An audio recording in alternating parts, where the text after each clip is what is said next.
be here now. Just be here now.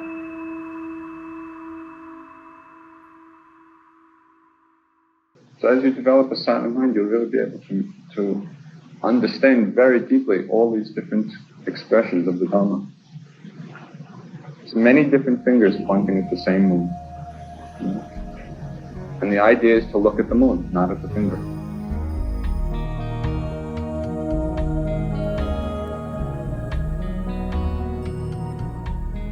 Welcome to the Joseph Goldstein Insight Hour. This podcast is an expression of our shared interest in self-discovery. Join Joseph as he shares his deep knowledge of the path of mindfulness.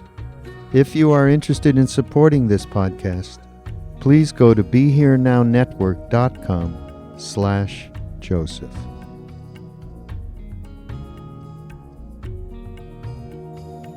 Depending upon these sense organs, contact arises. If there were no sense organs, there would be no contact. If there were no body, there would be no sense organs. Right? It's all this chain of dependent origination. Dependent upon the body are the sense organs. Dependent upon the sense organs is the arising of contact. Okay, dependent upon contact arises feeling. Feeling being the quality of pleasantness or unpleasantness or neutrality in each moment of contact.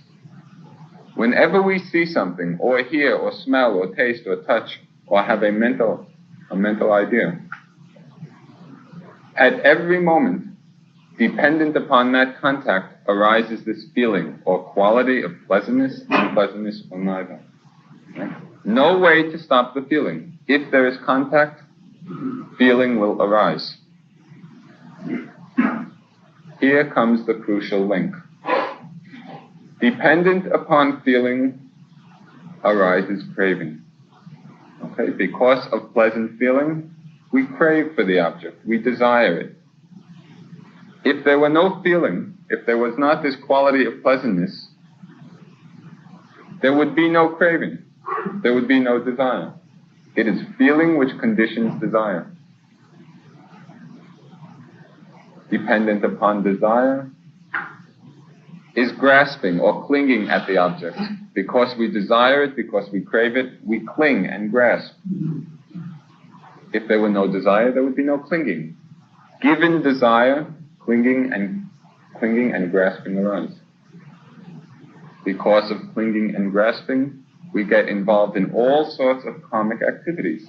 All those volitions of mind which move us to act, conditioned by this clinging and grasping.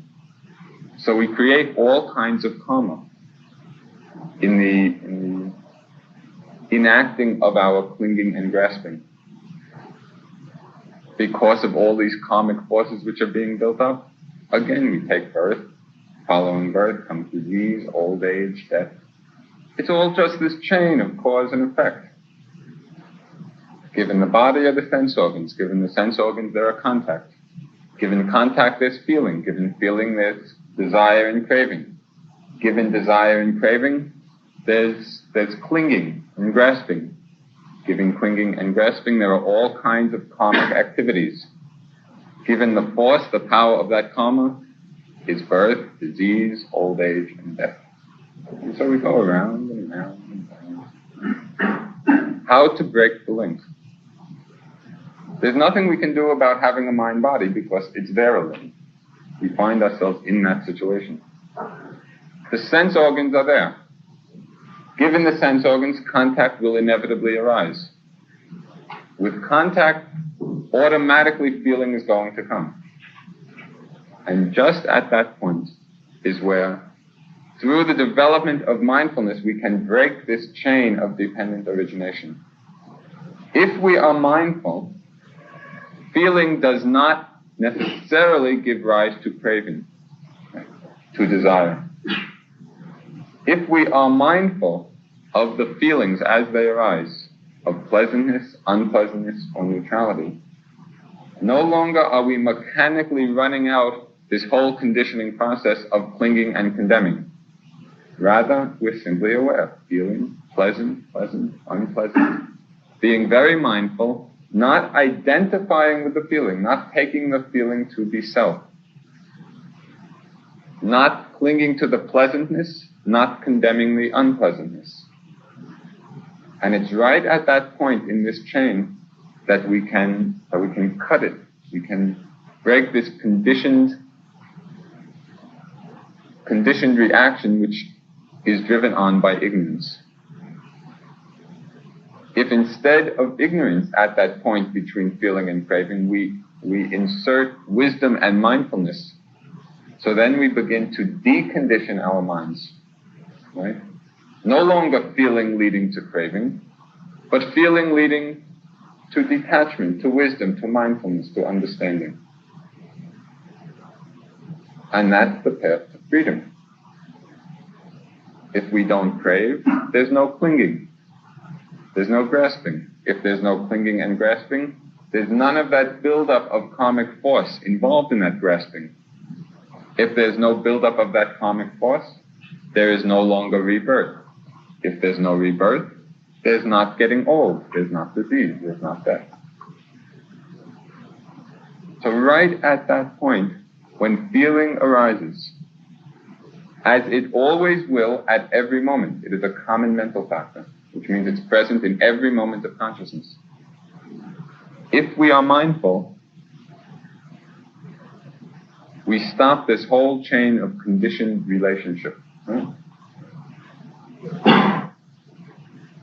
It's the way to freedom, to enlightenment, to liberation from this wheel that we find ourselves on.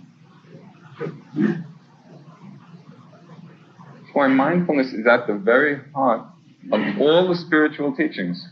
The name of it does not matter. You can call it mindfulness or awareness or self-remembering or zazen or dzogchen in Tibetan. The word, the concept describing that state is completely irrelevant.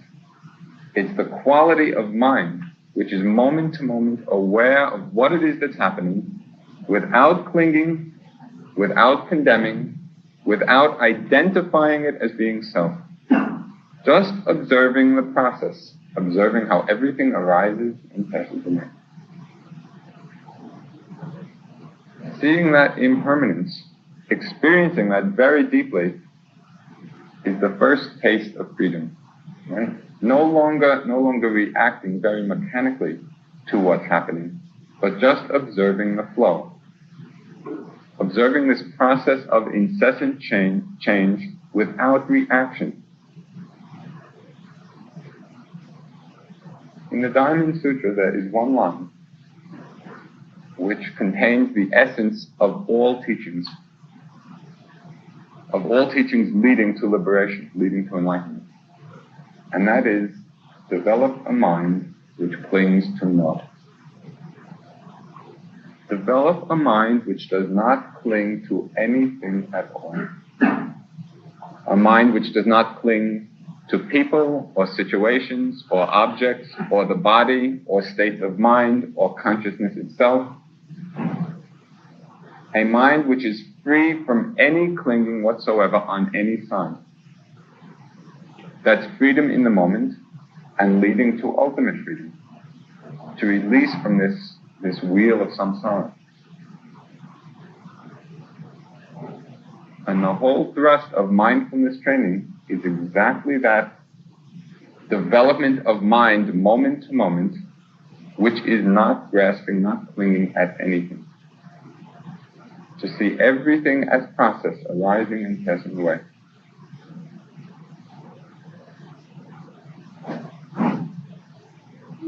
Are there any questions? So, could you talk about the effort that's required at the beginning, how that might seem to be related to the desire to the dream? Okay. In English, we use the word desire to cover very many different states. There are two different mental factors involved.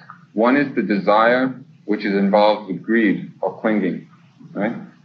The other is a mental factor which in English is also called desire, but is not involved with clinging, but rather the motivation or urge to do something, right?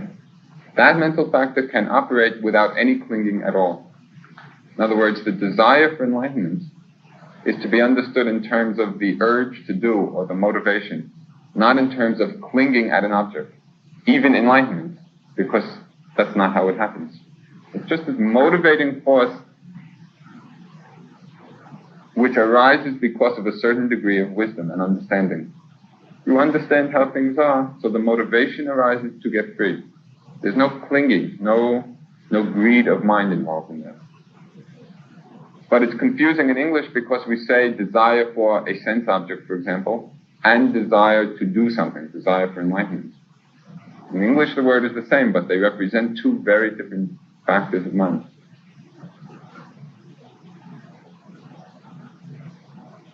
You talked about getting off the cycle.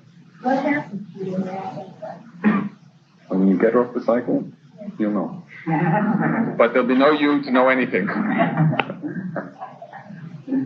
It's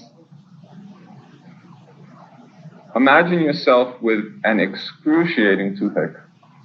Okay? Your whole being is consumed by the pain of that toothache. Day and night you can't sleep because of the pain of that, right? Of that tooth. At some time, at one moment, all of a sudden the pain goes away. Complete absence of pain. The bliss of that absence of pain is released from you.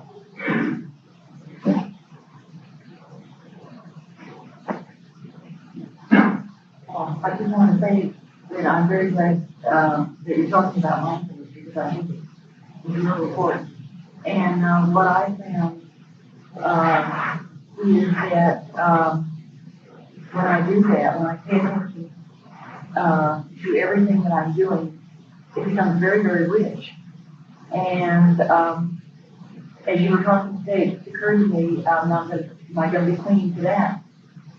You know, like the shadows are so beautiful, or the sky, or the clouds, or maybe even something petty. That's what we talked about the last time. The cultivation of certain wholesome factors of mind, the spiritual faculties. And when they become predominant, they too should become objects of the meditation so that there is no attachment to them, even to the wholesome ones. We don't want to be attached to devotion or love or samadhi, concentration, or energy and effort, or wisdom, or mindfulness itself, because they are all impersonal factors. We don't want to be attached to perceiving things as beautiful or as not beautiful, merely to be aware of the ever-changing flow. Whenever any state of mind becomes predominant, even the state of experiencing things richly, right, with fullness, that very state of mind should be made the object of meditation, because that too is impermanent. Not to cling to anything. Well, when you find something like that, isn't there a tendency to cling? Dependent upon pleasant feeling arises craving, right? As long as we're unmindful of that pleasantness, that clinging is going to be there, even if it's two wholesome states, right? Which is why we have to be very mindful at every moment of exactly what it is that's happening and the feeling involved. Oh, pleasant feeling. This is very nice. This is beautiful. Just watching that, because that very comment upon things is another part of the process. That also is not I, the self. Right? The very evaluation that everything is beautiful and that this is really a good practice to be doing, and the whole, that's just more mental commentary. To let go of everything. It gets more and more subtle as we clear out the gross level of attachment in our mind. We begin to deal with very subtle attachments. Attachments to clear perception. Attachments to intelligence. Attachments to any kind of thing that gives us pleasure. It's the same kind of craving, and it's all impersonal.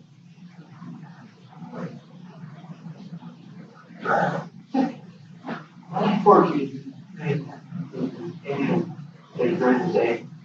I find that it seems like I make so many different movements, so many techniques. I'm very self-aware. There's just one rule, and that's to be as mindful as possible. You know, it will evolve. In the beginning, we miss a lot of things. When the mindfulness is strong, a lot more gets picked up. So it's just practice, and the idea is to be as aware as possible, to be as conscious and mindfulness as we can.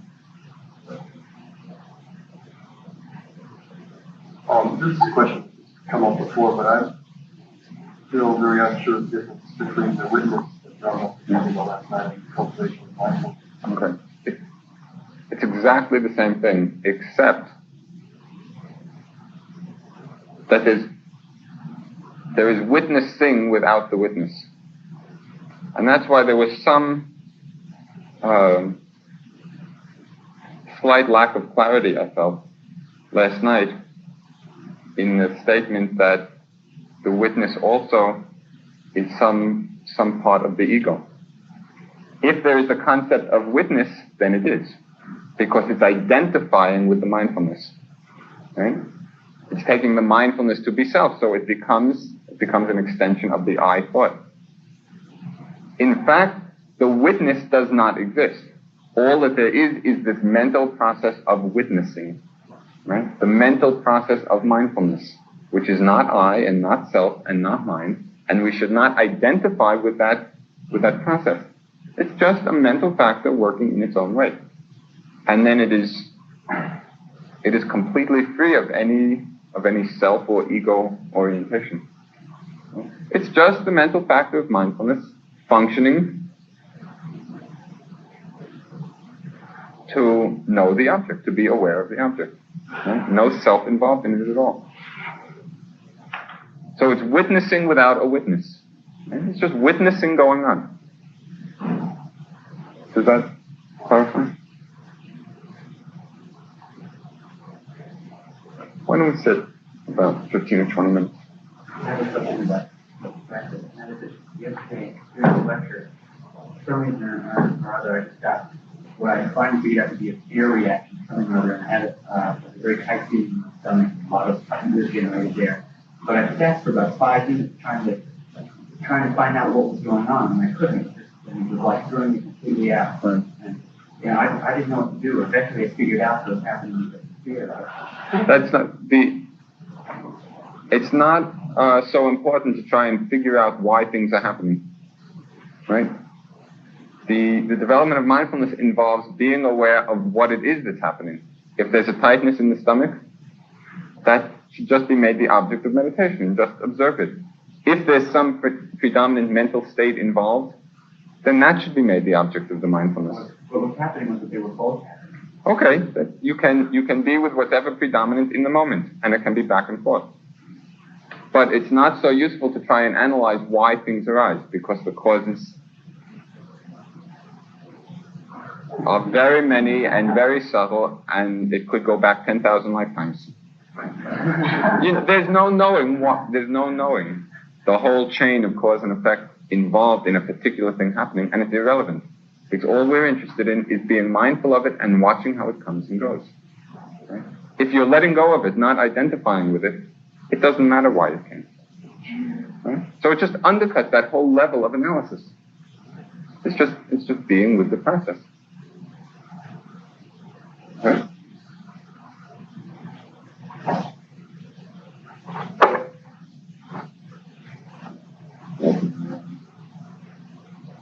Bending to shift position. Shifting position.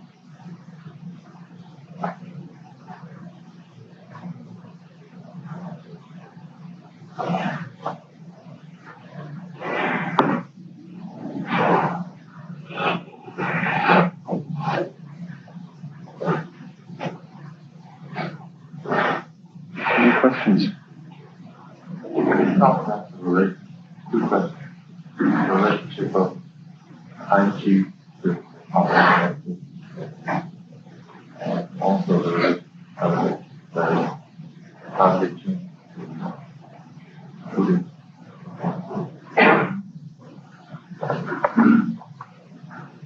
Tai Chi is done mindfully, which is the whole teaching, is mindful movement.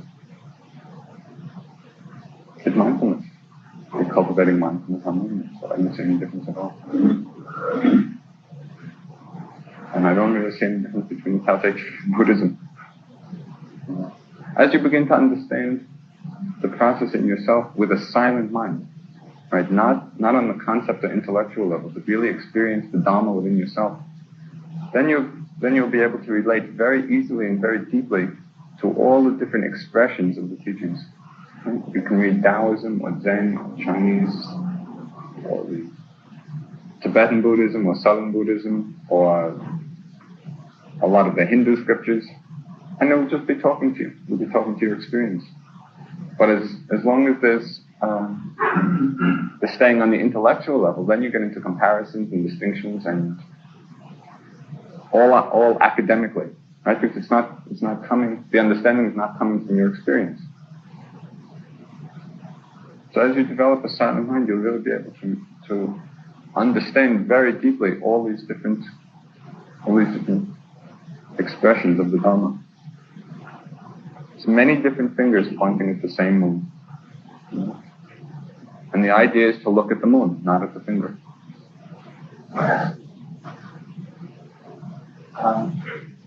If I follow my information, I know that I end up with very light breathing or 15% almost. And what I've been doing instead, I think, is just forcing breathing. No, you should. But it seems like at least when I'm almost not breathing at It's all. okay. You can. When the breath gets very fine and very shallow, try to make the mind as fine. Okay? Just to be aware of that very fine breath. And that brings the mind to a much more subtle level. When the breathing is not apparent at all, be aware of the other things that are happening, like sensations in the body or your sitting position. If nothing is happening, like if you really lose body kinds of awareness, be aware of the knowing process. Just the fact that knowing is going on, right? Even without an object, without an apparent object. Right? So the knowing, the consciousness itself becomes the object of the meditation. Don't force the breathing because it's very tiring and it's not a breathing exercise. Right? That happens quite commonly in the course of practice. Sometimes the breath gets very, very fine. But just let it be as it comes.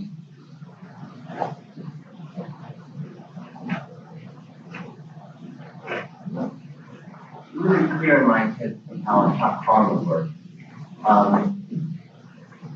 wonder if it seems there's an important difference between action with desire at the end or attachment and action that is done without effort. And one creates karma and the other doesn't. Is there a logical explanation of why if someone, say, sets up Naropa with some sort of attachment or desire, it would create a reaction back somehow, whereas if they set it up without any desire at the end, then does universally produce a reaction back? Okay, that's not exactly correct. Because only a fully enlightened being who has completely eradicated even the most subtle, latent tendency towards ignorance, towards not knowing, only that being is not creating more karma. Right? Everyone else is creating karma. Sometimes it's wholesome and sometimes it's unwholesome. Sometimes it's karma leading to liberation. Right? But it's still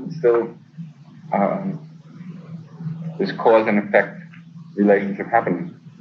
Karma is not to be understood in terms of the action. It's to be understood in terms of the mind behind it. There are three mental factors which are the root factors of all unwholesome actions, and they're greed and hatred and delusion. And every mind moment where there's one or another or combination of those three unwholesome factors, it is the creation of bad karma, unwholesome karma, meaning that it brings painful results. Right? There's no one involved in it. It's all empty process. But greed, a moment of greed, brings back pain. A moment of hatred brings back pain. A moment of delusion brings back pain. Okay? It's just an impersonal cause and effect happening. Greed, hatred, delusion are the three unwholesome roots. Non-greed, non-hatred, non-delusion, which means non-greed is letting go, generosity, and not clinging. Non-hatred is friendliness, love, non-condemning. Non-delusion means wisdom, being aware of what it is that's happening. Non-greed, non-hatred, non-delusion are the three roots of all wholesome action. They bring back happiness on whatever level is appropriate. It can be the happiness of sensual fulfillment. It can be the happiness of drama world. It can be the happiness of enlightenment. Right? Those three wholesome roots are the cause of the essence of all wholesome karma. So it does not have to do with primarily the action. It has to do with the state of mind involved in it. And whether those unwholesome roots are present or the wholesome ones. It seems very much like doing something out of greed before that eventually causes you to suffer. I don't hear in what you're saying that sort of long-term, many lifetimes kind of build up of karma. In other words, it's sort of like it's going to come back soon. No, not the one thing to keep in mind in thinking about karma is the Buddha said there are four things which, when thought about too much, drive one crazy. That they are beyond the range of our thought process. One of them being the tracing of how karma works. It's such a subtle, complex interweaving of forces, that there is no way for the ordinary mind to see how if you do an act here, 5 lifetimes later it's going to come back as an accident or something. It's a very, very subtle, complex process happening. So it's not so fruitful to try and trace out those relationships. But in a more general way, one can see, as you become more and more aware and mindful, you can see that when you act out of greed, you can feel, if you're really aware of what happens in your life, you can see the sort of things that come back, or hatred or delusion. What are the others? One is the power of the Buddha mind. There's no way to comprehend the range of mind of the Buddha. The second is the range of any mind which has attained the level of jhana, which is a high level of samadhi. The whole scope of mind dealing with high levels of samadhi and psychic power. When Ramdas tells all these stories of what his guru and many other beings can do, all we can really do is hear what he's saying. There's no way to understand with our mind that kind of power, because our minds are not on that level of experience. So to think about it too much, how a person with his thought can either materialize things or destroy things, cannot be thought about. And the third, thinking about the beginning and end of the world, of the universe. If you think too much about it, it's not so therapeutic for the mind and calm. What does Buddha say about if there were any, the beings who came before, who originated the cosmos? You know what I mean? So, were there any beings who existed before karma? Who accrued the original karma that I'm living off now? no, it's not. It's a continuity of process. Each of us represent, at this moment, a certain point in this evolution of process, right, which has no beginning, according to what the Buddha said. In other words, not that things all of a sudden began out of nothing, but this wheel driven on by ignorance and desire has no beginning. It's just beginnings. But it can have an end, right? He taught the way off of the wheel, the ending of the process, the ending of the suffering.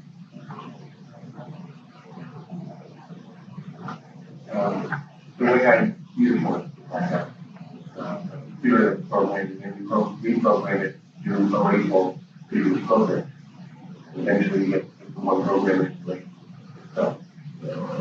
And you're left with like just an experience, just the experience. My fear is that when I get to that place, I won't be able to live in the world. I'm living in the world. The whole training is exactly to develop a very keen moment-to-moment awareness of living in the world. There's actually no such thing as living in the world or not in the world. We're in the world. Whether you're in a cave in the mountains or you're here, the mind-body process is going on. And the whole meditation is exactly living fully every moment. Let the Dharma unfold as it will. Let that purity of awareness, let it lead where it does. Because it's only strengthening that kind of non-greed, non-hatred, and non-delusion. All of we're giving up are unwholesome factors, negative factors. Okay? As long as we want anything, we're going to get it. So there's no fear about ending it too soon. Because as long as you want something, you're going to be around to experience it. There was, in regards to the last question, what I experienced is, I expect to experience probably some cycles of maybe greater bliss and greater suffering as a result of starting on the path. I'm sure that there's phases, I wonder how I get it, I'm asking you. Are there phases you go through where you start looking around and things that you accepted and live with somewhat comfortably, start maybe feeling compassion for people who seem so doing so much clinging, condemning, and forgetting, and people that you care about, and much of your previous life that you had been living was so filled with that, and that you don't feel at home there anymore, and that's something you have to become mindful of, and accept and not cling, condemn, forget. But there are cycles, aren't there, of an out-of-place feeling, and then you have to do some more, a new kind of work that you don't have to do it over when you get back home or into the world. Yes, I do. In fact, I'd be curious about how you handled it. If there's anything in your, at some point you were not in the mindfulness practice, and then you got into it, and then you came back, and you went to India and came back. That would be pretty interesting. It makes relating to people much easier, because the whole development of mindfulness is a very non-judgmental state. And when we stop judging ourselves, then automatically that whole process of judging others gets less and less and less. And you see that you can relate to everyone, right? Whether they're practicing mindfulness or not practicing mindfulness. If there's no judging going on, then there's a very easy, simple relationship, right, that happens. And depending on circumstances and one's own, whatever you happen to be doing at the time, will dictate where you're living and with whom. But the quality of the relating to people gets very, very easy. Non-judging is so nice. And one interesting exercise, which I found super helpful, right, which you can experiment with. As I was first getting involved, with this kind of training,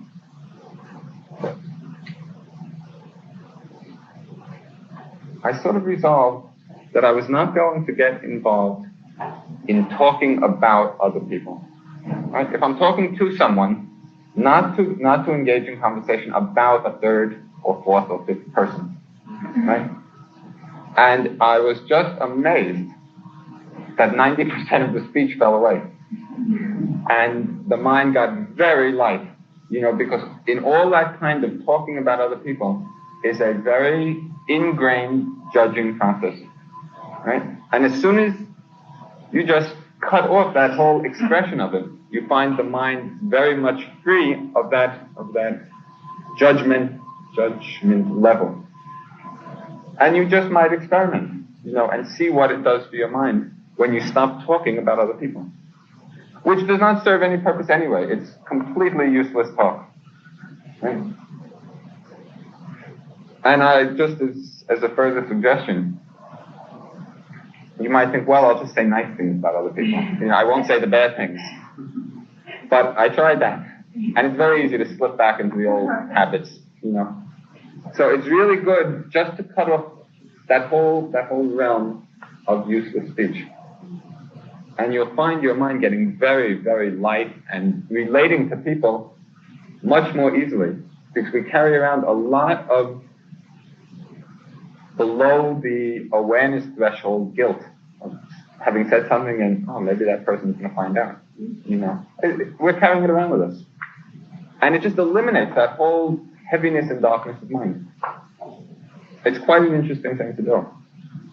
And you'll see how difficult it is, how habituated we are to that kind of talk.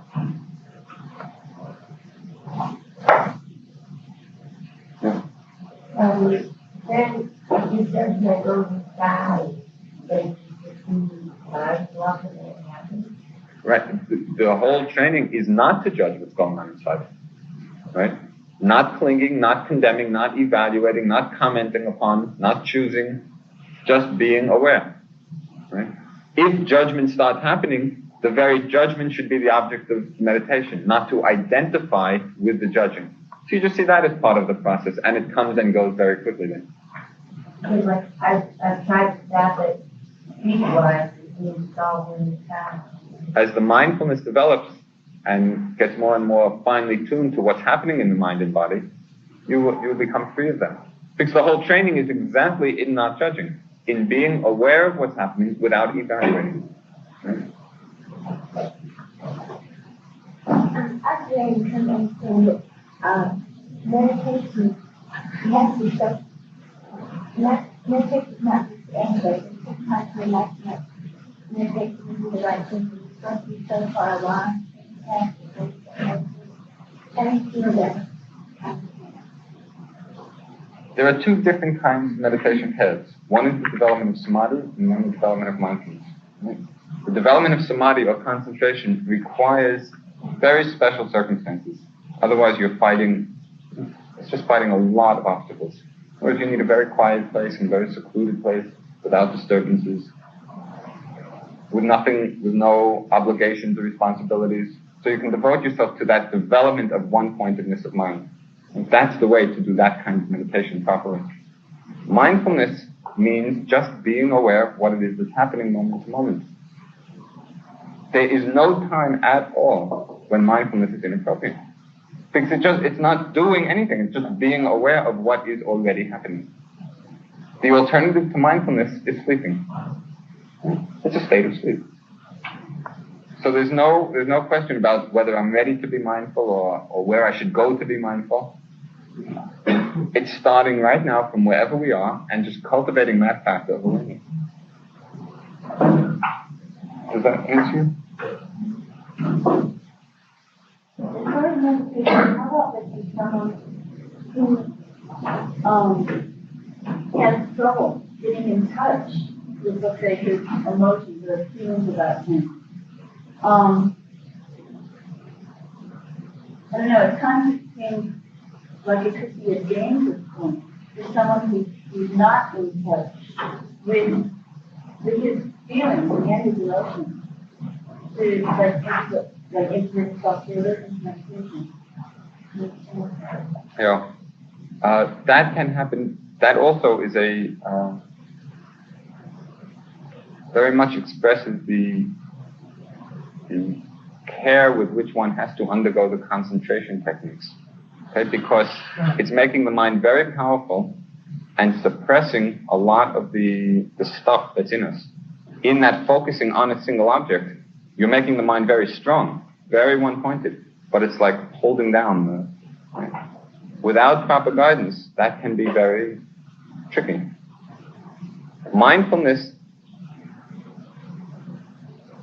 mindfulness is a very interesting factor of mind, because not only does it bring all the factors of enlightenment together, but it serves the function of balancing the mind, right? It's keeping everything in balance. And that's why there's no danger involved in its cultivation. It's sort of a self-regulating. Things come up because we're not choosing the object, right? We're just sitting back and watching what's happening. It's all coming as part of a very natural flow. And the mindfulness keeps our mind in a state of balance with regard to it. So we go to different levels of mind progressively. As the mindfulness increases, we're able to deal with deeper and deeper stuff within us. But it's a very balancing attitude.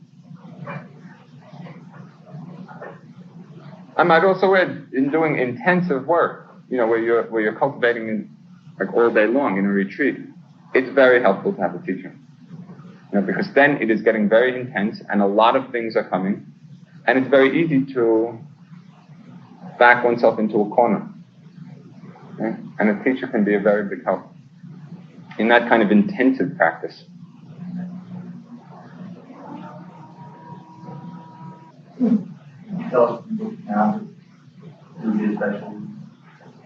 A very good book describing the details of this practice, right? Just the technique, what to do, is called Practical Insight Meditation. They did have it here. It's in the library. Right. I think they sold out, but it'll be coming.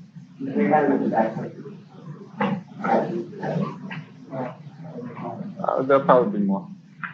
That's a very good book on the technique, right? Just Practical Insight Meditation. Mahasi Sayadaw, who is my teacher's teacher in Burma, who is a very famous meditation master. And he's the one who sort of reintroduced this whole system of mindfulness training, in Burma. One thing about that book, it's divided into two sections. One on the basic practice, and one section on the progressive stages that you go through. It's not so helpful to get too involved in the part of the progressive stages, because then the mind just starts thinking about what's going to happen. Right? You might, if you're interested, you might just skim through it to get an idea, but don't get too involved in it, because it will be a hindrance in the practice. Another book is called The Power of Mindfulness, which is in that same series. And it's a nice little essay by a German monk in Ceylon, who's been a monk for many, many years. And he underwent this kind of training and has written a lot. And it's just it's an essay, really, on what mindfulness means and how it's applied.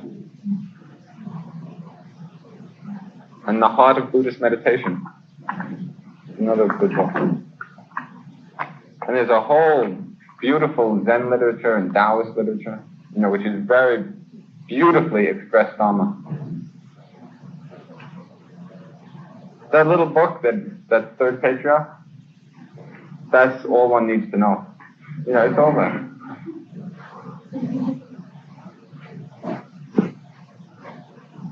Any other questions?